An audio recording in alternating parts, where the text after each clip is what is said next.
வணக்கம். இன்னைக்கு நான் உங்களுக்கு கொண்டு வந்திருக்க படம் மலையாளத்துல ரிலீஸ் ஆன ஒரு வெறித்தனமான இன்வெஸ்டிகேஷன் படத்தை தான் கொண்டு வந்திருக்கேன். கொஞ்சம் ஹாரர் கலந்த படமா தான் இருக்கும். இந்த படத்தோட கதை எப்படி இருக்கும் அப்படின்னா, ஒரு 2 பேரு ஏரிக்கரையில மீன் பிடிச்சிட்டு இருப்பாங்க. அப்படியே அவங்க வலையில ஒரு கனமான பொருள் சிக்கிது. அதை வெளியே எடுத்துட்டு வரும்போது ஒரு ட்ரம் இருக்கு, இரும்பு ட்ரம்.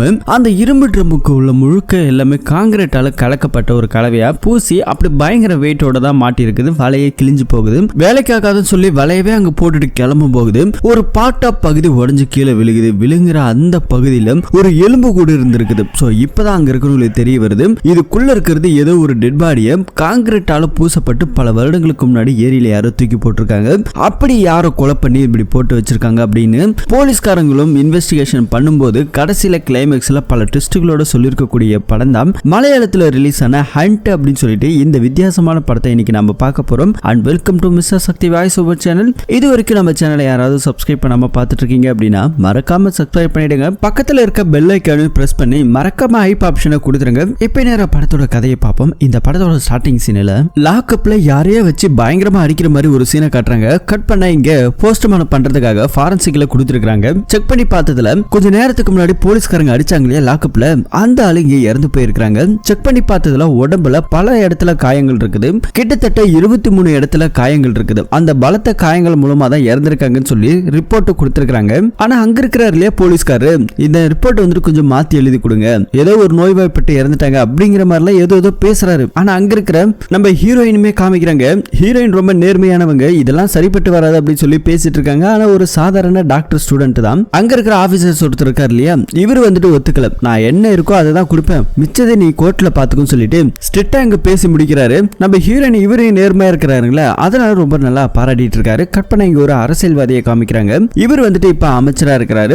இவருக்கு கீழே வந்துட்டு நிறைய இந்த ஆட்ஸ் கம்பெனி எல்லாம் வந்திருக்காங்க. இவங்களோட வேலை என்ன அப்படின்னா, பொதுவா நம்ம சமூக வலைதளங்கள்ல யூடியூப், ஃபேஸ்புக் இதெல்லாம் வந்து அரசியல் ரீதியா சில கட்சிகளாக பாட்டெல்லாம் பாடி விடுவாங்க இல்லையா, இவங்களோட கட்சிக்கு வந்துட்டு ஓட்டு சேர்க்கணும். அதனால மக்கள் மனசுல வந்துட்டு இடம் பிடிக்கணுங்கிறதுக்காக பொதுமக்கள் பார்க்கக்கூடிய இந்த சமூக வலைதளங்கள்ல இந்த மாதிரியான ஒரு நல்லது செஞ்சாரு இந்த அமைச்சர் சொல்லி நிறைய ஆட்ஸ் எல்லாம் கொடுப்பாங்க. அதனோட வேலைகளை இப்படி போயிட்டு இருக்குது. என்ன வேணாலும் கொடுங்க, ஆனா மக்கள் மத்தியில என் பேர் இருக்கிறத விட ஆப்போசிட்ல இருக்கக்கூடிய அவங்களோட கட்சி இருக்கவே கூடாது அப்படிங்கிற நிலைமைக்கெல்லாம் நிறைய பேசிட்டு இருக்காரு. இப்ப ரிப்போர்ட்டர்ஸ் எல்லாம் வந்திருக்காங்க. இந்த லாக்அப் டெத் இருக்கு இல்லையா, அதை பத்தி கேட்க அதுக்கான விசாரணை எல்லாம் போயிட்டு இருக்கு. கூடிய சீக்கிரத்துல கண்டுபிடிச்சிருவோம் அப்படின்னு சொல்லி இது ஒரு பக்கத்துல இருக்கு. இன்னொரு சீன்ல நம்ம டீன் காமிக்கிறாங்க. டீன் வந்துட்டு ஒரு மீட்டிங் வந்து ரெடி பண்ணிருக்காங்க. அந்த மீட்டிங்ல நம்ம ஹீரோயின் கூட இருக்காங்க. இன்னொருத்தவங்க ரெபேக்கான்னு சொல்லி ஒருத்தவங்க இருக்காங்க. இவங்க என்ன பண்ணிருக்காங்க அப்படின்னா, ஒருத்தவரை வர வச்சிருக்காரு. ஒரு சாமியார் வர போறாங்களாம். அந்த சாமியார் வந்துட்டு இந்த பேரா சைக்காலஜின்னு சொல்லிட்டு இருக்கு இல்லையா, இந்த பேயை பத்தி அமானுஷ்யமான விஷயங்களை பத்தி இருக்கா இல்லையா, அது மட்டும் இல்லாம அவர் நிறைய டாக்டர்ஸ் பட்டம் நிறைய நூல்கள் எல்லாம் எழுதியிருக்கிறாரு. சோ அப்படிப்பட்ட ஒரு மகானை நம்ம இடத்துக்கு வர வச்சு ஒரு சின்னதா வந்துட்டு அவரோட அறிவு எப்படி எல்லாம் வேலை செய்யுதுங்கிறத நமக்கு சொல்லி கொடுப்பாரு அப்படின்னு சொல்லிட்டு இங்க இருக்கிற ரெபேக்கா வந்துட்டு அவங்கள வர வச்சிருக்காங்க. சோ இந்த விஷயம் எல்லாம் பார்த்துக்கிட்டு இருக்க நம்ம ஹீரோயின் இருக்காங்க இல்லையா, ஹீரோயினுக்கு வந்துட்டு பேயெல்லாம் இல்ல, இதெல்லாம் வந்துட்டு ஒரு கட்டுக்கதை. அந்த கட்டுக்கதையை நம்புறதுக்காக எதுக்காக இவ்வளவு செலவு பண்ணி கிட்டத்தட்ட ஒரு 15 லட்சம் ரூபாய் அவருக்கு கொடுத்துதான் இந்த இடத்துக்கே வர வைக்கிறாங்களாம். இதனால வந்துட்டு இதெல்லாம் சரியில்லை அப்படின்னு சொல்லி பேசிட்டு இருக்க அங்க இருக்கிறவங்களாம் அப்படிலாம் பேசக்கூடாதுன்னு சொல்லி நம்ம ஹீரோயினை அனுப்பி விட்டுறாங்க. சோ இது நம்ம ஹீரோயினுக்கு பயங்கர கடுப்பாகுது. அப்படியே கட் பண்ண இப்ப அடுத்த நாள் நிறைய பேரை கூப்பிட்டு அங்க இருக்கிற அந்த சாமியாரை வர வச்சிருக்காங்க. அவர் பேரு ராமநாதன். சோ அவர் இங்க வந்திருக்கிறாரு. அவர் வந்து எல்லாருக்கும் வெல்கம் எல்லாம் பண்ணிட்டு இப்ப என்ன கேட்கிறாருன்னா, பேய் இருக்குன்னு சொல்லிட்டு எத்தனை பேர்லாம் நம்புறீங்கன்னு சொல்லி கை தூக்குறாங்க. ஓரளவுக்கு எல்லாருமே கை தூக்குறாங்க. அப்போ இது பேர சைக்காலஜி எல்லாம் வந்துட்டு ஒரு கட்டுக்கதை, இதெல்லாம் வந்துட்டு உண்மையே கிடையாது அப்படின்னு சொல்லி எத்தனை பேர் நினைக்கிறீங்க, அவங்க எல்லாம் கையை தூக்குங்கன்னு சொல்லும்போது நம்ம ஹீரோயின் கை தூக்குறாங்க. சரிமா, உனக்கு தான் நம்பிக்கை இல்ல, கொஞ்சம் மேல ஏறி வா அப்படின்னு சொல்லிட்டு இந்த பொண்ணு மேல கூப்பிட்டு உட்கார வைக்கிறாங்க ஒரு ஸ்டூல்ல. இப்ப நான் வந்துட்டு பண்ண போற வித்தையில இந்த பொண்ணு மயக்கமடைய போறோம்னு சொல்லிட்டு ஒரே ஒரு சொடக்கு தான் போட்டாரு. அவ்வளவுதாங்க, நம்ம ஹீரோயின் அப்படியே மயக்கம் போட்டாங்க. அங்க இருக்கிறவங்க எல்லாருக்குமே பயங்கர ஷாக் ஆகுது. அடுத்து ஒரு சொடக்கு போட்ட உடனே கண்ணை முழிச்சுக்கிறாங்க. கண்ணை முழிச்சதுக்கு அப்புறம் இது வரைக்கும் நடந்தது என்னன்னு உனக்கு தெரிஞ்சதான்னு கேட்டா எதுவுமே தெரியலன்னு சொல்றாங்க. அதுக்கப்புறம் கண்ணுல வந்துட்டு ஒரு கருப்பு துணியை கட்டிடுறாங்க. எதுவுமே தெரியாத அளவுக்கு அந்த பொண்ணு சேர்ல உட்கார வச்சிருக்க முன்னாடி இருக்காங்க இல்லையா, அவங்களுக்கு வந்துட்டு ஒரு டிஸ்பிளேவை ஆன் பண்றாங்க. அந்த டிஸ்பிளேல ஏதோ ஒரு ஆத்தங்கரை ஓரத்துல ஒரு 2 பேர் மீன் பிடிக்கிற மாதிரி ஒரு படகு. சோ அதை வந்துட்டு இங்க இருக்கிறவங்கள பார்த்துட்டு இதை வந்துட்டு உங்களோட மனசுல நீங்க நினைச்சுக்கோங்க, இந்த பொண்ணுகிட்டயோ வெளியவோ நீங்க எதுவும் சொல்லிக்க வேண்டாம், இப்ப இந்த பொண்ணை நம்ம கேட்போம் சொல்லிட்டு கண்ணை கட்டி இருக்கிற நம்ம ஹீரோயினை கூப்பிட்டு இது வரைக்கும் நீ ஏதாவது யோசிச்சிருக்க போலாமா, கண்ணை முன்னோனுக்கு ஏதாவது ஒரு அமானுஷ்யமான விஷயம் வந்ததா அப்படின்னு சொல்லி கேட்கும்போது ஆமா வந்துச்சு, ஒரு இடத்துல வந்துட்டு ஒரு படகுல ஒரு 2 பேர் மீன் பிடிச்சிட்டு இருக்காங்க அப்படின்னு சொல்லும்போது இதே விஷயத்தை தான் இங்க பின்னாடி முன்னாடி டிஸ்பிளேல இருக்கு சொல்லி கண்ணை அவுத்து விட்டு காமிக்கும் போதுதான் ஹீரோயினுக்கு பயங்கர ஷாக் ஆகுது. அப்ப இதெல்லாம் உண்மையா அப்படிங்கிற நிலைமைக்கு நம்ம ஹீரோயின் ஒரு பக்கம் யோசிக்க ஆரம்பிக்க கட் பண்ணா அப்படியே அதே சீனை ஒரு ஏரிக்கரையில ஒரு 2 பேர் மீன் பிடிக்கிற மாதிரி இங்க நமக்கு காமிக்க வலையில ஏதோ கனமா ஒரு பொருள் சிக்கி இருக்குது. சோ அதை தூக்க முடியாம இருக்க ஒருத்தர் என்ன பண்றாருன்னா கீழே குதிச்சு அந்த வெயிட்டான பொருள் அப்படியே தூக்கிட்டு வராங்க. தண்ணிக்குள்ள இருக்கும்போது எவ்வளவு கனமான பொருளா இருந்தாலும் அதை வந்துட்டு ஈஸியா நம்மளால தூக்க முடியும். சோ அப்படி கொஞ்சம் தூக்கும் போது அதுக்கப்புறம் மேல வந்து 2 பேர் சேர்ந்து இழுக்கும் போது தான் தெரியுது ஏதோ ஒரு பெரிய இரும்பு ட்ரம் ஒன்று வருது. அந்த ட்ரம் இவங்க காலங்காத்தாலே அப்படியே எடுத்துட்டு வந்து வெளியே போட்டிருக்காங்க. அடைச்சை ஏதாவது பெருசா மாட்டுன்னு பார்த்தா இத்து போட இந்த ட்ரம் தான் மாட்டி இருக்குன்னு சொல்லிட்டு இவங்க 2 பேரும் அங்க இருந்து கிளம்புறாங்க. கிளம்பும் போது டஃப்னு ஒரு சத்தம் என்னடான்னு சொல்லி திரும்பி பார்த்தா அதுக்குள்ள வந்துட்டு சிமெண்ட் எல்லாம் பூசி இருக்குது. அந்த ட்ரம் தான் இப்ப எடுத்துட்டு வந்தாங்க. அந்த ட்ரம்ல இருக்க ஒரு பகுதி மட்டும் பொத்துன்னு கீழே விழுகுது. விழுந்த பகுதிக்குள்ள ஒரு எலும்பு ஓடு இருக்கிறத இவங்க பாக்குறாங்க. அவ்வளவுதாங்க. அடுத்த நிமிஷம் போலீஸ்க்கெல்லாம் போன் பறக்குது. எல்லாருமே இங்க வந்து நிக்கிறாங்க. இன்வெஸ்டிகேஷன் பண்ண ஆரம்பிக்கிறாங்க. இப்ப அந்த ட்ரம்மை வந்துட்டு கொஞ்சம் கொஞ்சமா கட்டிங் பிளேட் எல்லாம் வச்சு கட் பண்ணி கொஞ்சம் சேஃபா வந்துட்டு உடைக்க ஆரம்பிக்கிறாங்க. உடைச்சதுக்கு அப்புறம் தான் தெரியுது அந்த ட்ரம்முக்குள்ள சிமெண்ட் கலவைக்குள்ள இருக்கிறது ஒரு டெட் பாடி. அந்த டெட் பாடி ஒரு 4-5 வருஷத்துக்கு முன்னாடியே வந்துட்டு போட்டிருக்காங்க. இப்ப அது எலும்போட மாய் வெறும் எலும்பு மட்டும்தான் இருக்குது. அந்த எலும்போட எல்லாம் தனியா பிரிச்சு ஃபாரன்சிக்ல கொடுத்திருக்காங்க. ஃபாரன்சிக்ல இப்ப செக் பண்ணிட்டு இருக்காங்க. செக் பண்ணி பார்த்ததுல இறந்து போனது வந்துட்டு ஒரு பெண்ணை தான் ஒரு 4-5 வருஷத்துக்கு முன்னாடியே உயிரோட இந்த ட்ரம்முக்குள்ள வச்சு சிமெண்ட் கலவை ஊத்தி செட் ஆகி அவங்க இந்த ஏரிக்கரையில தூக்கி போட்டிருக்கணும். இறந்தோட பொண்ணுக்கு கிட்டத்தட்ட 24 இருந்து 25 வயசு இருக்கும். பெண் மண்டையில வந்துட்டு கொஞ்சம் பலமா அடிபட்டிருக்கு. ஆனா அடிபட்டதுனால அந்த பொண்ணு இறக்கல. சோ இந்த ட்ரம்முக்குள்ள வச்சு காங்கிரீட் ஊத்துனதால மூச்சு அடைச்சுதான் அந்த பொண்ணு செத்து இருக்குது. அது மட்டும் இல்லாம அந்த பொண்ணோட வாயில வந்துட்டு ஒரு பால் மாதிரியான ஒரு விஷயத்தை போட்டிருக்காங்க. அந்த பால் என்னன்னாக்கா இந்த டென்னிஸ் பால். சோ இந்த டேபிள் டென்னிஸ் ஆடுவாங்க இல்லையா, ஒரு பணக்காரங்க ஆடக்கூடிய அந்த டேபிள் டென்னிஸ் பால் தான் அந்த பொண்ணோட வாய்க்குள்ள இருந்திருக்குது. அதுல வந்துட்டு ஒரு ஆணோடதும் ஒரு பெண்ணோடதும் ஃபிங்கர் பிரிண்ட் இருக்கிறதாவும் இங்க இருக்கிற ஃபாரன்சிக்ல சொல்லி இருக்காங்க. இப்படிப்பட்ட ஒரு கொடூரமான கொலையை யார் பண்ணாங்க அப்படின்னு சொல்லி போலீஸ்காரங்க விசாரிக்க ஆரம்பிக்கிறாங்க. இது சமூக வலைத்தளங்கள் ரொம்ப வைரலா பேசப்படுது. அமைச்சர் இருக்காருலயே அவர் காதுக்கு இந்த விஷயம் போகுது. இவங்களோட ஆட்சியில தான் இந்த மாதிரியான தப்புகள்லாம் நடக்கும் சொல்லி என்ன மேல இடத்துல போட்டு கிளின்னு கிளிக்கிறானுங்க ஆப்போசிட் கட்சிக்காரனுங்க. என்ன பண்ணுவீங்களோ ஏது பண்ணுவீங்களோ தெரியாது. உடனடியாக அந்த கேஸை வந்துட்டு முடிக்கணும். இந்த பொண்ணு யாரு எதனால கொலை பண்ணாங்கிறத கண்டுபிடியான்னு சொல்லிட்டு அங்க இருக்கிற ஏஎஸ்பி ஒருத்தர் இருக்காரு. இவர் நம்ம போலீஸ்காரு. இவர்கிட்ட சொல்றாங்க இல்லைன்னா சீட்டை கிழிஞ்சிரும் பாத்துக்கும் சொல்லி இங்க இருக்கிற அமைச்சர் மிரட்டிட்டு இருக்காரு. சோ அப்படியே கட் பண்ணா இங்க இருக்கிற அந்த சாமியாரை காமிக்கிறாங்க ராமநாதன். அவர் என்ன பண்றாருன்னா இந்த ஸ்டூடெண்ட் எல்லாருமே கூப்பிட்டுக்கிட்டு இந்த காலேஜுக்கான ஒரு பழைய போஸ்ட்மார்டம் ரிப்போர்ட் பண்ணக்கூடிய ஒரு மார்ச்சுரி இருக்குது. அந்த மார்ச்சுரிக்கு எடுத்துட்டு போறாங்க. அனாதை பணங்களை நிறைய பணங்களை இந்த இடத்துல வச்சிருப்பாது வழக்கமாம். சோ அந்த இடத்துக்கு இப்ப போறாங்க. போகும்போது நம்ம ஹீரோயின் மேல கூட போறாங்க. ஹீரோயினுக்கு வந்துட்டு இப்பவுமே கொஞ்சம் நம்பிக்கை கிடையாது. ஏன்னா இப்ப போயிருக்க அந்த சாமியார் என்ன சொல்றாருன்னா அவரோட கையில ஒரு டிவைஸ் ஒன்று இருக்குது.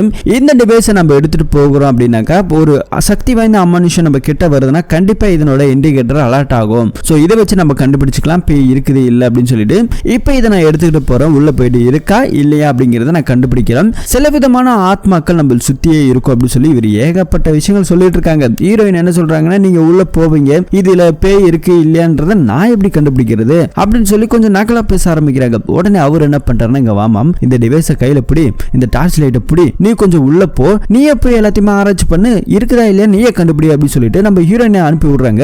எல்லாருமே வெளியே நிக்கிறாங்க. ஹீரோயின் மட்டும்தான் அதுக்குள்ள போகணும். பயங்கர இருட்டா இருக்குது. சோ கொஞ்சம் பயமும் வந்திருக்குது. இருந்தாலும் கொஞ்சம் தைரியத்தை வர வச்சுட்டு அப்படியே உள்ள போறாங்க. உள்ள போனவொன்னு ஒரு ஃபேன் மட்டும் கரண்டே இல்லாத இந்த இடத்துல அப்படியே வேகமா சுத்த ஆரம்பிக்குது. சோ அதை பார்த்தோன்னு நம்ம ஹீரோயினுக்கு பயம். சோ அது மட்டும் இல்லாம ஒரு டேபிள் டென்னிஸ் பால் அடிக்கிற சத்தம். சோ அந்த சத்தத்தை கேட்டு ரொம்ப பயப்படுறாங்க. ஒரு வித்தியாசமான சக்தி இவங்களை நோக்கி வர மாதிரி தெரியுது. அந்த கையில கொடுத்திருக்காரு இல்லையா ஒரு டிவைஸ். சோ அந்த டிவைஸ் இப்ப இண்டிகேட்டர் அலர்ட் ஆக ஆரம்பிக்குது. ஒரு வித்தியாசமான ஒரு பவர்ஃபுல்லான ஏதோ ஒரு சக்தி கிட்ட வர பொத்துன்னு மயக்கம் போட்டு கீழே விழுகிறாங்க. அவ்வளவுதான். எல்லாருமே இங்க வந்திருக்காங்க. தண்ணி தெளிச்சு எழுப்பினதுக்கு அப்புறம் தான் மயக்க தெளிச்சு நம்ம ஹீரோயின் ஒரு இடத்துல உட்காந்துருக்காங்க. ஹீரோயின் ஃப்ரெண்ட் அரவிந்த்னு ஒருத்தர் இருக்கான். அவன் என்ன சொல்றான்னா ஏண்டி அந்த ஆளு தான் பேய் இருக்கு அதெல்லாம் சொல்றான், நீ தான் நம்ப மாட்டல, அதோட விட வேண்டியதானே, நீ எதுக்கு உள்ளலாம் போற அப்படின்னு சொல்லி இவர் கொஞ்சம் பயங்கரமா திட்டிட்டு இருக்காரு. அப்ப நம்ம ஹீரோயின் என்ன சொல்றாங்கன்னா நான் உள்ள போகும்போது ஒரு விதமான சக்தியை நான் பார்த்தேன், ஒரு பேய் இருக்கிற ஃபீல் எனக்கு வந்துச்சு. அது மட்டும் இல்லாம ஒரு பாலோட சத்தம் எனக்கு கேட்டுச்சு, அந்த பால் என் பக்கத்துல வந்துச்சு அப்படின்னு சொல்லி இந்த மாதிரியான சில டீடைல்ஸ் எல்லாம் பார்க்கும்போது நீ ஏதாவது கற்பனையா பார்த்துட்டு இருப்ப அப்படின்னு சொல்லி அங்க இருக்கிற ஃப்ரெண்டுக்காரன் இப்படி பேசிட்டு இருக்க கட் பண்ண அங்க போலீஸ்காரங்களை காமிக்கிறாங்க. போலீஸ்காரங்க என்ன பண்றாங்கன்னா அந்த ஏரியில கிடைச்ச ட்ரம் இருந்தது இல்லையா, அதை வச்சு போலீஸ்காரங்க விசாரிக்க ஆரம்பிக்கிறாங்க. விசாரிச்சதுல இந்த மாதிரியான ட்ரம் யூஸ் பண்றது வந்துட்டு ஒரு கன்ஸ்ட்ரக்ஷன் ஒர்க்ல தான் யூஸ் பண்ணுவாங்க. அது வந்துட்டு இந்தியாவிலே கிடைக்காது, இது வந்துட்டு ஜப்பான்ல இருந்து இம்போர்ட் பண்ண செய்யப்பட்டிருக்குது அப்படின்னு சொல்லி போலீஸ்காரங்க இங்க பேசிட்டு இருக்காங்க. சோ அது மட்டும் இல்லாம 2007 2017-18 தான் கேரளால சப்ளை பண்ணிருக்காங்க. அது அந்த வருஷத்துல வந்துட்டு மிஸ் ஆன லேடிஸோட லிஸ்ட்னு எடுத்து பார்த்தா கிட்டத்தட்ட ஒரு 50,000 பேர் இருக்காங்க. அது 20,000 பேர் பெண்கள் வந்துட்டு இருந்திருக்காங்க. ஸோ இப்படிப்பட்ட இடத்துல நம்ம யார் அப்படிங்கறத கண்டுபிடிக்கிறது அப்படின்னு சொல்லி பயங்கர டிஃபிகல்ட்டா இருக்குது இவங்களுக்கு. ஸோ அதுக்கப்புறம் நிறைய இடத்துல விசாரிக்கிறாங்க, இந்த ஜப்பானீஸ்ல இருந்து இம்போர்ட் பண்ணது யார் அப்படின்னு சொல்லிட்டு ஒவ்வொருத்தவங்களோட லிஸ்ட் எல்லாம் வாங்குறாங்க. அதுல வந்துட்டு தேடி அலசி ஆராயிறாங்க. அப்படி ஒருத்தரை வந்துட்டு போய் பார்க்கறதுக்காக இங்க போறாங்க. அவர்கிட்ட போயிட்டு பேச ஆரம்பிக்கிறாங்க. இந்த மாதிரி ஒரு ட்ரம் இருந்தது, இந்த நியூஸ் எல்லாம் நீ பார்த்தியா இல்லையா, அந்த கொலை நீ தான் பண்ணியா அப்படின்னு சொல்லிட்டு போலீஸ்காரங்க கொஞ்சம் சந்தேகத்தில் தான் விசாரிக்க ஆரம்பிக்கிறாங்க. இவர் என்ன சொல்றாருன்னா, சார் அது நாங்க தான் இம்போர்ட் பண்ணது உண்மைதான், ஆனா இந்த கொலையெல்லாம் ஒண்ணு நாங்க பண்ணல அப்படின்னு சொல்லி இவர் பேசிட்டு இருக்காரு. அந்த நேரத்தில் பின்னாடி வந்துட்டு ஒருத்தர் இருக்காரு போலீஸ்காரு. அவரு விசாரிச்சுட்டு இருக்காங்க இல்லையா, இந்த ஆளுக்கு பின்னாடி போயிட்டு ஒரு லைட்டர் கொஞ்சம் கொடு சொல்லும் போது அதை கொடுக்குறாரு. அவர் கையில வாங்காம அப்படியே வேணும்னு மிஸ் பண்றாரு. கீழே விழுந்த லைட்டரை அப்படியே ஒரு கர்ஷிப்பால எடுக்கிறாரு. ஏன் அப்படின்னா அந்த டேபிள் டென்னிஸ் பால்ல ஒரு 2 ஃபிங்கர் பிரிண்ட் இருந்திருக்கும். ஒன்னு வந்துட்டு லேடிஸ், இன்னும் வந்துட்டு ஒரு ஜென்ஸ். அந்த லேடிஸோட ஃபிங்கர் பிரிண்ட் இறந்து போன பொண்ணோடதுன்னு கண்டுபிடிச்சிட்டாங்க. ஆனா இன்னொரு ஆணோட ரேகை யாருது, ஒருவேளை இவன் கொலை பண்ணியிருந்தானா இவனோட தான் இருந்திருக்கும் இல்லையா. ஏன்னா அந்த பொண்ணோட வாயில வந்துட்டு துருக்கும் போது அந்த ஃபிங்கர் பிரிண்ட் அதுல கிடைச்சிருக்குது. ஸோ அப்படி இதை செக் பண்ணணுங்கிறதுக்காக தான் இப்போ இந்த லைட்டரை எடுத்துட்டு போறாங்க. போலீஸ்காரங்க கிட்ட இந்த ஆளு எவ்வளவு விசாரிச்சதெல்லாம் நான் பண்ணலன்றது தான் திருப்பி சொல்ல ஆரம்பிக்கிறாரு. ஒரு வழியா போலீஸ்காரங்க கிளம்புறாங்க. நான் விசாரிக்கிறேன், நீ தான் தெரிஞ்சதுன்னு வச்சுக்கோ, உன்னை தோலை உரிச்சிடறேன் பாத்துக்க அப்படின்னு சொல்லிட்டு இங்கிருந்து மிரட்டிட்டு போறாங்க. அதுக்கப்புறம் நம்ம ஹீரோயின் வீட்டுல காமிக்கிறாங்க. ஹீரோயினுக்கு வந்துட்டு ஒரு தம்பி இருந்திருக்கான். அந்த தம்பிக்கார வந்துட்டு சின்ன வயசுல உடம்பு சரியில்லாம இறந்து போயிட்டான். அவனுக்கு இப்ப நினைவு நாள் வந்திருக்குது. அவனுக்கான படையெல்லாம் போட்டு நம்ம ஊர்ல காக்காலாம் கூப்பிடுவாங்க இல்லையா, அந்த மாதிரி இவங்களும் கூப்பிடுறாங்க. ஆனா காக்காவே வரல. சோ நம்ம ஹீரோயின் போயிட்டு உட்கார்ந்து இருக்காங்க. தம்பி நினைச்சு ரொம்ப ஃபீல் பண்ணிட்டு இருக்க. சின்ன வயசுல அவ விளையாடினது, அவங்க நம்ம கூட பாசமா இருந்தது, இது எல்லாத்தையும் யோசிச்சுக்கிட்டு அப்படியே நைட்டு தூக்கம் வராம படுத்திருக்கிறாங்க. பாட்டிக்காரங்க வராங்க. என்னம்மா இன்னும் தூங்கலையா அப்படின்னு சொல்லி கேட்டுக்கிட்டு இருக்க. இல்ல பாட்டி, இந்த மாதிரி பேயெல்லாம் இருக்கா இல்லையா அப்படின்னு சொல்லும்போது சாமி இருக்கான்னு கேட்டா இருக்குன்னு சொல்றாங்க. சாமி இருக்குது அப்படின்னாக்கா பேயெல்லாம் இருக்கதாம செய்யும். ஆன்மான்னு சொல்லிட்டு ஒண்ணு இருக்கு இல்லையா, சில ஆசைகள் நிறைவேறாம இறந்து போறவங்களோட ஆன்மா இங்கேயும் நினைவு சுத்திக்கிட்டு இருக்கும். தம்பி கூட அவனுக்கு ஒண்ணு பெருசா வயசுல ஆகல, அவனுக்கு நிறைய கனவுகள் ஆசைகள்லாம் இருந்திருக்கும். அவன் கூட நம்ம பக்கத்துல எங்கேயோ இருந்து இதெல்லாம் பார்த்துட்டு இருப்பான் அப்படின்னு சொல்லிட்டு இங்க இருக்கிற பாட்டி பேசிட்டு இருக்கும் போது அப்போ வந்துட்டு திடீர்னு கரண்ட் ஆஃப் ஆகுது. நம்ம ஹீரோயினுக்கு கொஞ்சம் பயமா இருக்கு. அடுத்த நாள் காலையில வழக்கம் போல அங்க இருக்கிற ஹாஸ்பிட்டலுக்கு கிளம்பி போயிட்டு இருக்கும் போது ஏதோ ஒரு சக்தி நம்ம ஹீரோயினை ஃபாலோ பண்ற மாதிரி தெரியுது, துரத்துற மாதிரி தெரியுது. அங்க இருந்து பயந்தடிச்சு ஓட ஆரம்பிக்கிறாங்க. செருப்பு வேற கழட்டிக்கிச்சு. அந்த செருப்பு எடுத்துட்டு பூந்தடிச்சு ஓடுறாங்க. ஒரு வழியா எங்க ஹாஸ்பிட்டலுக்கு வந்துட்டாங்க. ஆனாலும் அது ஃபாலோ பண்ணிட்டே வர மாதிரி தெரியுது. தன் ஃப்ரெண்டோட ரூமை தட்டி ரூமுக்குள்ள போயிட்டாங்க. அவ வந்துட்டு பயங்கரமா திட்டுறா, என்னடி ஏதோ பேய் துரத்திட்டு வர மாதிரி ஓடி வரன்னு சொல்லி கேட்டா. பேய் துரத்திட்டு வரல, உண்மையிலுமே பேய் தான் துரத்திட்டு வருது அப்படின்னு சொல்லிட்டு வெளியே போய் பாருன்னு சொல்லி இந்த பொண்ணு பயங்கரமா பயந்ததுல ஃப்ரெண்டுக்காரி வெளியே எடுத்து போய் பாக்குறான். எதுவுமே கிடையாது. தேவையில்லாம வந்துட்டு பயந்துட்டு இருக்காத, அந்த சாமியார் வந்ததுல இருந்து நீ ஒரு மாதிரி தான் இருக்கிறன்னு சொல்லும் போது நம்ம ஹீரோயின் அந்த சாமியார் கொடுத்த அந்த கேட்லாக்லாம் எடுத்து பாக்குறாங்க. இப்ப இதுக்கெல்லாம் ஒரே சொல்யூஷன், அந்த சாமியாரை பார்த்தா மட்டும்தான் சொல்லிட்டு அந்த சாமியார் இருக்கிற இடத்துக்கு நம்ம ஹீரோயின் போறாங்க. அவர்கிட்ட போயிட்டு நடந்த கதை எல்லாத்தையும் நம்ம ஹீரோயின் சொல்றாங்க. அப்படி அவர் என்ன சொல்றாரு அப்படின்னா, இத பாருமா, ஏதோ சில அமானுஷ்யமான சக்தி உன்னை தேடி வருது அப்படின்னா அந்த சக்தி உங்ககிட்ட ஏதோ ஒரு விஷயத்த சொல்றதுக்காக தான் வரும். கண்டிப்பா வந்துட்டு நீ பயப்படாத, உனக்கு அதுக்கு ஏதோ ஒரு சம்பந்தம் இருக்கு. அடுத்த தடவை வரும்போது நீ அதை எதிர்த்து நில்லு. கண்டிப்பா வந்துட்டு அது ஒன்றும் பண்ணாது. உன்னை ஏதாவது பண்ற மாதிரினா உன்னை எப்பவோ பண்ணிருக்கும். இது வரைக்கும் உன்னை பண்ணலன்னா உங்ககிட்ட ஒரு விஷயம் சொல்றதுக்காக தான் அது காத்துக்கிட்டு இருக்கு அப்படின்னு நம்ம சாமியார் கொஞ்சம் இதெல்லாம் சொல்லிக்கிட்டு இருக்கிறாரு. அடுத்த நாள் வந்துட்டு ரூம்ல வந்துட்டு அதே ஹாஸ்பிட்டல்ல தான் தங்கி இருக்காங்க. ஃப்ரெண்டுக்காரி எல்லாருமே இருக்காங்க. அந்த ஃப்ரெண்டுக்காரி நான் குளிச்சுட்டு வரேன்னு சொல்லிட்டு போறான். நம்ம ஹீரோயின் வந்துட்டு கம்முன்னு உட்காந்துருக்க. அப்போ வந்துட்டு ஏதோ ஒரு ஒளி, அதே சக்தி திரும்ப வர மாதிரி தெரியுது. இந்த தடவை நம்ம ஹீரோயின் பயப்படல. சாமியார் கிட்ட தான் அந்த பேய் இருக்கா இல்லையான்னு இருக்கிற ஒரு டிவைஸ் இருக்கு இல்லையா, அதையுமே வாங்கிட்டு தான் வந்திருக்காங்க. அந்த டிவைஸை கையில வச்சிருக்காங்க. அந்த டிவைஸோட அலாரம் இப்ப அதிகமா ஆயிட்டே இருக்குது. அப்போ வந்துட்டு ஒரு வெளிச்சம் ஒண்ணு வருது. அந்த வெளிச்சத்துல வந்து அப்படியே திறந்து பார்க்கும்போது ஒரு ஐடி கார்டு ஒண்ணு பொத்துன்னு கீழே விழுகுது. அந்த ஐடி கார்டுல சாரான்னு சொல்லிட்டு ஏதோ ஒரு பேர் போட்டிருக்கு. அந்த ஐடி கார்டு எடுக்கலான்னு போகும்போது ஒரு மின்மினி பூச்சா மாறி அந்த மின்மினி பூச்சி ஒரு இடத்துக்கு கூட்டிட்டே போயிட்டு இருக்குது. அது எங்கன்னா அதே ஹாஸ்பிட்டல்ல இருக்கக்கூடிய அவார்டெல்லாம் அடுக்கி வச்சிருக்க ஒரு இடத்துக்கு. அந்த அவார்டுல போய் பார்க்கும்போது டேபிள் டென்னிஸ் விளையாடி ஜெயிச்சு வின் பண்ணிருக்கக்கூடிய ஒரு அவார்டு ஒன்று அந்த இடத்துல இருக்குது. ஸோ அதை தான் பார்த்துக்கிட்டு இருக்காங்க.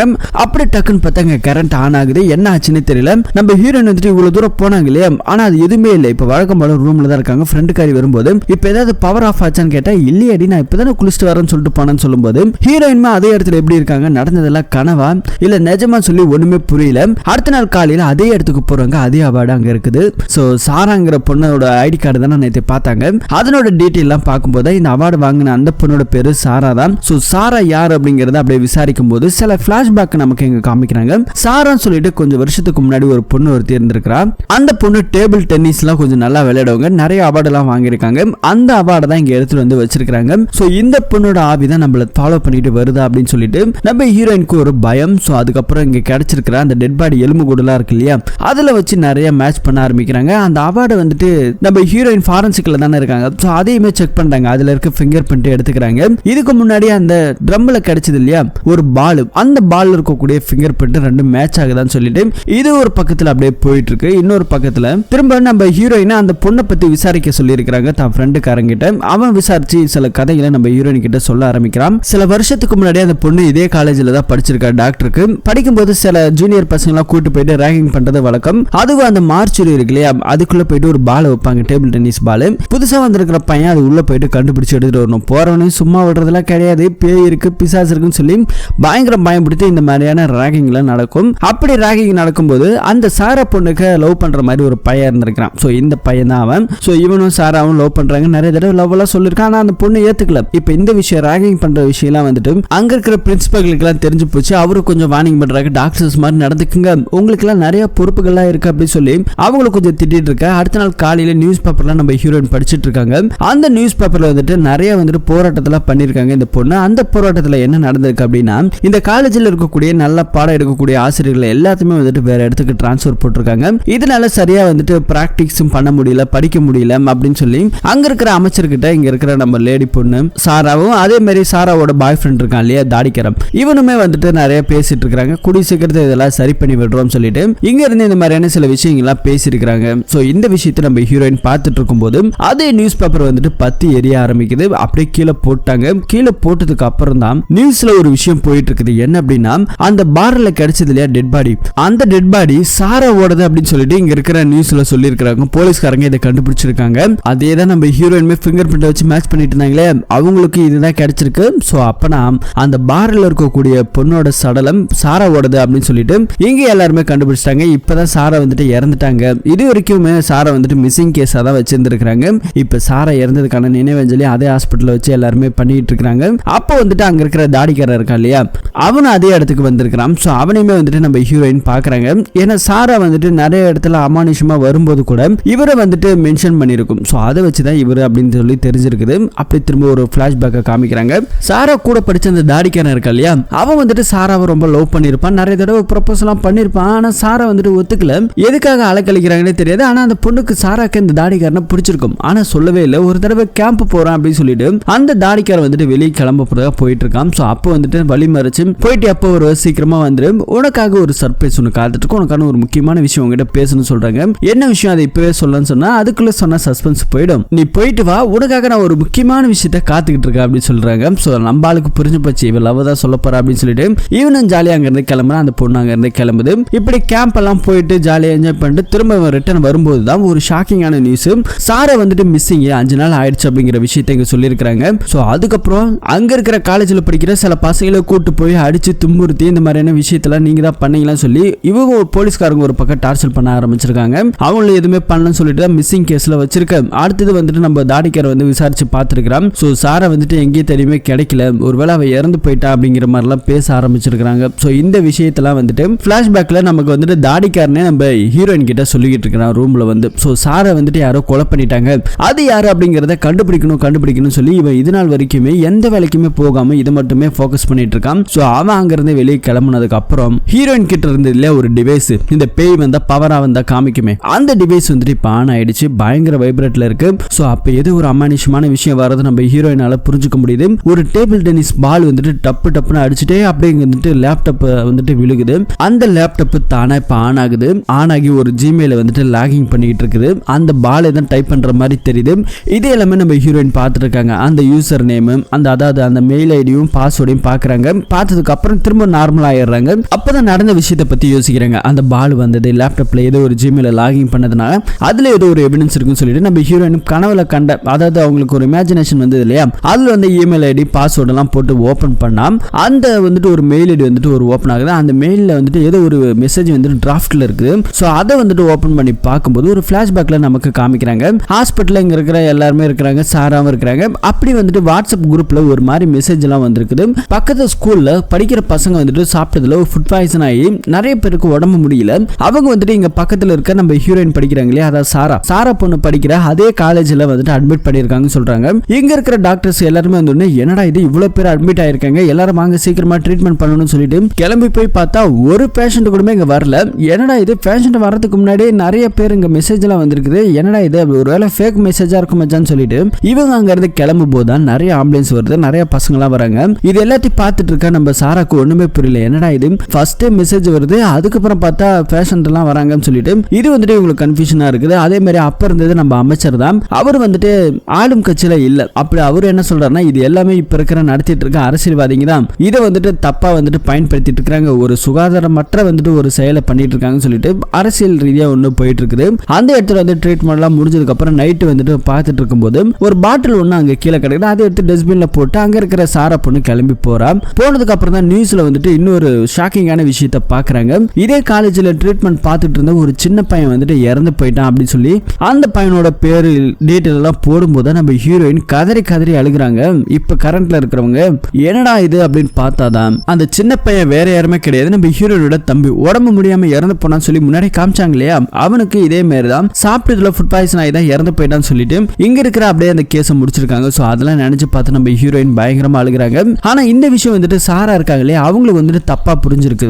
ஏன்னா ஒரு ஃபுட் பாய்சன் ஆயிடுச்சு, அது ட்ரீட்மெண்ட் எடுக்கும்போது அந்த பையன் நல்லா இருந்தான், எப்படி திடீர்னு செத்து போனான்னு சொல்லி யோசிச்சுட்டு இருக்கும்போது அதே இடத்துல ஒரு பாட்டில் கிடைச்சது, நம்ம சாரா தான் தூக்கி டஸ்ட்பின்ல போட்டிருப்பாங்க. ஸோ அந்த குப்பை தொட்டியில போயிட்டு திரும்பி அலசி ஆராயும் போது அதுல வந்துட்டு ஒரு பாட்டில் இருக்கு. அந்த பாட்டில் எடுத்துட்டு வந்துட்டு செக் பண்ணி பாக்குறாங்க. செக் பண்ணி பார்க்கும்போது தான் சாராக்கு நிறைய விஷயங்கள் தெரிய வர ஆரம்பிச்சிருக்கு. ப்ரோபபல் சொல்லிட்டு ஒரு மருந்து இருக்கான், இந்த மருந்து வந்துட்டு கலந்து கொடுத்தோம் அப்படின்னாக்கா கண்டிப்பா அட்டாக் தான், ஸோ இறந்து போயிடுவாங்க. போஸ்ட்மார்டம் ரிப்போர்ட்ல கூட கண்டுபிடிக்க முடியாது இந்த மருந்து தான் கலந்து தான் செத்து போனாங்க அப்படிங்கறத. அந்த அளவுக்கு ஒரு பவர்ஃபுல்லான மருந்து.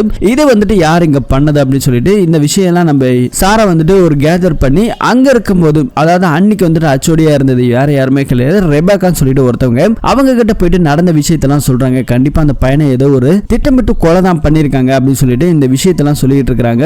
இந்த விஷயம் ஃப்ரெண்டுக்காரங்களுக்கு எல்லாம் வந்துட்டு தெரிஞ்சிருக்குது. அங்க இருக்கிற ரெபேக்கா என்ன சொல்லிருக்காங்கன்னா இது அப்படியே விடு, நான் சொல்ற வரைக்கும் எதுவுமே பண்ணாத அப்படின்னு சொல்லிட்டு இது எல்லாத்தையுமே வந்துட்டு மெயிலா வந்துட்டு ரெடி பண்ணிட்டு இருக்காங்க. ரெடி பண்ணி வந்துட்டு காதலன் இருக்கான் இல்லையா, அவனுக்கு அனுப்பலான்னு பார்த்தாங்க. ஸோ அதுக்கப்புறம் அனுப்ப முடியல, அப்படியே டிராஃப்ட்ல இருக்காங்க. ஏன்னா ரெபேக்கா சொல்லியிருக்காங்க நான் சொல்ற வரைக்கும் யார்கிட்டயும் சொல்லாதன்னு. அதுக்கப்புறம் தான் நம்ம சாரா வந்துட்டு இறந்து போயிருக்காங்க. ஸோ இந்த விஷயத்தை எல்லாமே இப்போ தாடிக்காரனை கூப்பிட்டு நம்ம ஹீரோயின் சொல்ல ஆரம்பிச்சிருக்காங்க. அந்த மெசேஜ் எல்லாத்தையும் கொடுக்குறாங்க, பார்க்குறாங்க, படிக்கிறாங்க. இப்படிப்பட்ட ஒரு விஷயம் தான் நடந்திருக்குன்னு புரிஞ்சுக்கிறாங்க.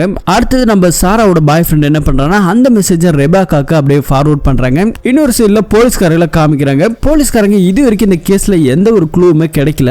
அந்த கன்ஸ்ட்ரக்ஷன் ஒர்க்ல இருந்தவனோட ஃபிங்கர் பிரிண்ட் எதுவுமே மேட்ச் ஆகல. இப்படி இந்த கேஸ் ஒரு பக்கம் சுத்தல்ல விட்டுக்கிட்டு இருக்கு. இன்னொரு பக்கத்துல ரெபேக்காவை காமிக்கிறாங்க.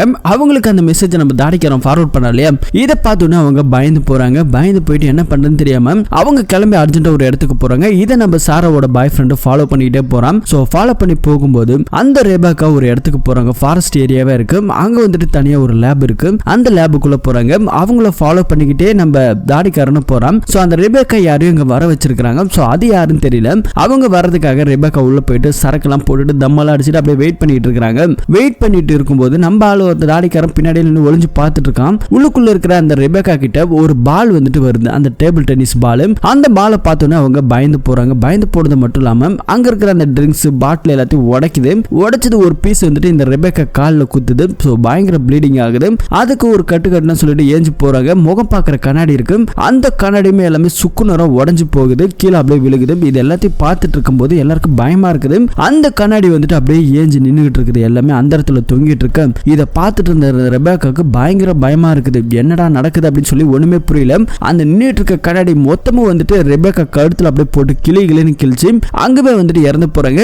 இந்த நடக்கிற விஷயமே எல்லாமே நம்ம ஹீரோயின் கார்ல உட்காந்துருக்காங்க இல்லையா, அவங்களுக்கு ஒரு மாதிரி இமேஜினேஷன்ல தெரியுது. இப்ப அந்த பொண்ணு டெத் ஆயிட்டான். தாடிக்காரனும் அங்க இருந்து ஒளிஞ்சு நின்று பார்த்துட்டு இருக்கான். அப்ப வந்துட்டு ஒரு கார் ஒண்ணு வருது.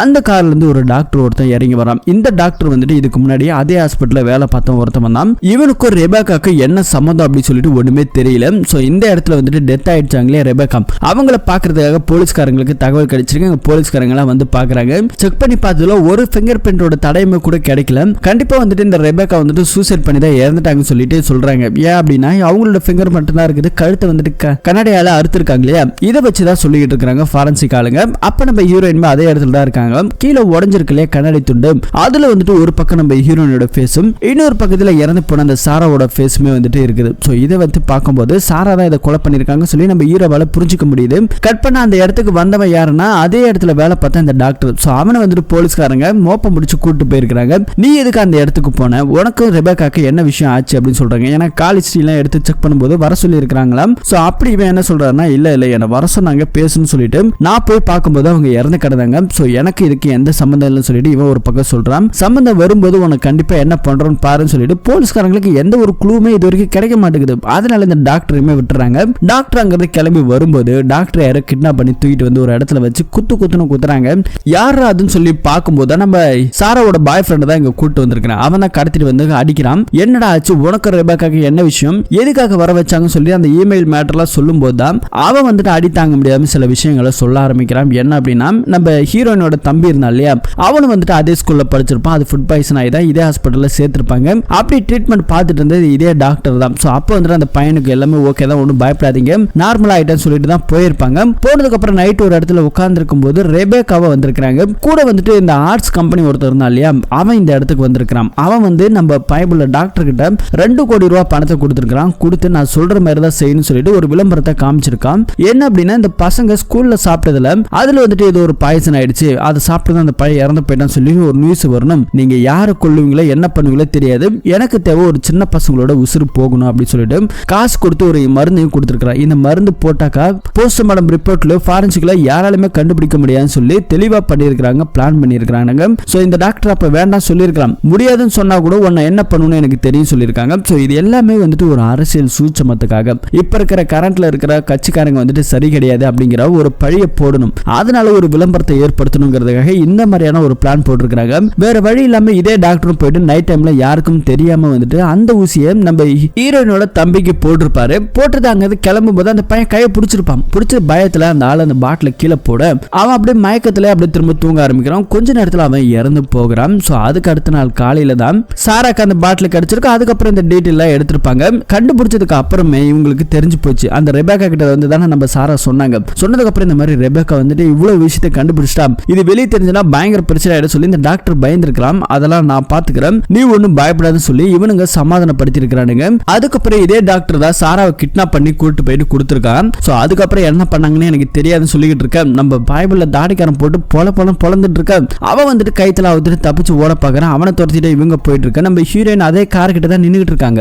அப்போ வந்துட்டு அவன் ஓடிட்டு இருக்கான்ல தப்பிச்சு. அந்த டாக்டர் கண்ணுக்கு இறந்து போன அந்த சின்ன பையன் அப்படியே கண்ணு எதிர்க்க தெரியுற மாதிரி தெரியுது. பயத்துல கீழே விழுந்து ஓட ஆரம்பிக்கிறான். இந்த டாக்டருக்கு காது சரியா கேட்காது, அதுக்கான மிஷினை வந்துட்டு கீழே விழுந்து போச்சு. இது தெரியாம ஓடிட்டு இருக்க ரயில்வே ட்ராக் கிட்ட மேல ஓடிட்டு இருக்கான். இன்னொரு பக்கத்துல நம்ம ஹீரோயினுக்கு அதே சக்தி வந்துட்டு கிட்ட வர மாதிரி தெரியுது. அங்க ட்ராக்ல ஓடிட்டு இருந்தவன் ரயில் அடிச்சு அப்படியே அதே இடத்துல கீழே இறந்து போயிட்டான். சோ இதுக்கப்புறம் அந்த டெட் பாடி போலீஸ்காரங்க எடுத்துட்டு போறாங்க. இன்னொரு விஷயத்துல அந்த சாமியார் இருக்கார் இல்லையா, அவர்கிட்ட போயிட்டு நம்ம ஹீரோயின் சொல்றாங்க, கண்டிப்பா உன் தம்பிக்காக தான் அந்த ஆன்மா உன்னை தேடி வந்திருக்கு அப்படிங்கிற மாதிரி எல்லாம் இங்க இருக்கிற சாமியார் சொல்லிட்டு இருக்காரு. சொன்னது மட்டும் இல்லாம இப்ப இறந்து போனார் இல்லையா, அவர் போலீஸ்காரங்க மத்தியில என்ன சொல்றாங்க அப்படின்னா அவருக்கு காது கேட்கல, அதனால ரயில்வே ட்ராக்ல போகும்போது இறந்துட்டாங்கன்னு சொல்லிட்டு இந்த கேஸை அப்படியே முடிக்கிறாங்க.